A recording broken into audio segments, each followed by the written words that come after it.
Today there are interesting updates from the Pokrovsk direction.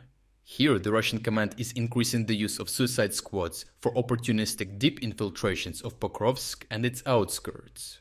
However, with an 80% death rate en route to the starting position, the Russian operation turned into a mass surrender and a complete tactical disaster. Russian forces recently attempted one of their most ambitious infiltration missions yet to penetrate Pokrovsk from the south.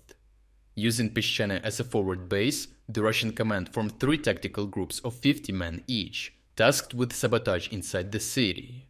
Their goal was to sow panic behind the front line and force Ukrainian units to abandon positions, as has happened in other settlements along the front. The infiltration route took 14 days in total, 4 to reach Pishchane's industrial zone used as a launch point, and another 10 to creep towards the main streets in southern Pokrovsk. Moving roughly 600 meters per day to avoid detection, they relied on drone drops for food, water and communication updates. Despite careful coordination, camouflage ponchos and preloaded road trackers, Ukrainian drones intercepted and eliminated most of the saboteurs. As of the original 150 infiltrators, around 120 were killed before even reaching their objectives, as confirmed by geolocated footage. The remaining soldiers knew that Ukrainians have already launched a hunt on them, and as confirmed by geolocated footage, most of them surrendered inside the city, while a few found and eliminated.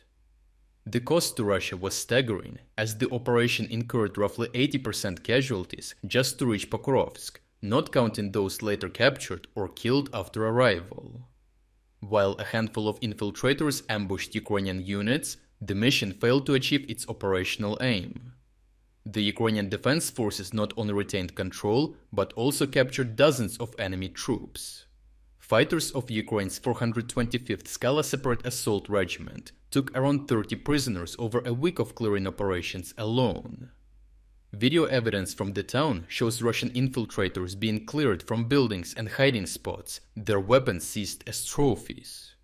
Yet such attritional losses have not dissuaded Russian commanders. On the eastern flank of Pokrovsk, where fighting is intensifying, Moscow is preparing even more expendable suicide squads. An entire brigade here is being staffed with deceived migrants from Central Asia and Donetsk People's Republic volunteers, most of whom are forcibly mobilized men from Russian-controlled Donetsk. These units, poorly trained and often unwilling, are tasked with advancing toward Pokrovsk's eastern outskirts to overwhelm defenses through sheer numbers.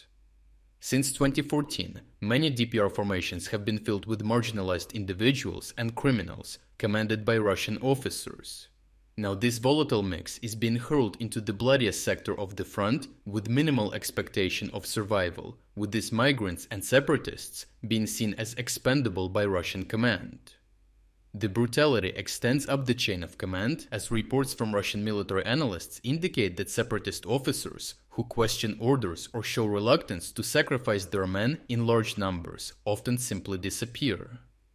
2 battalion commanders in the so-called DPR's 5th Brigade went missing in 5 days after being summoned by superiors.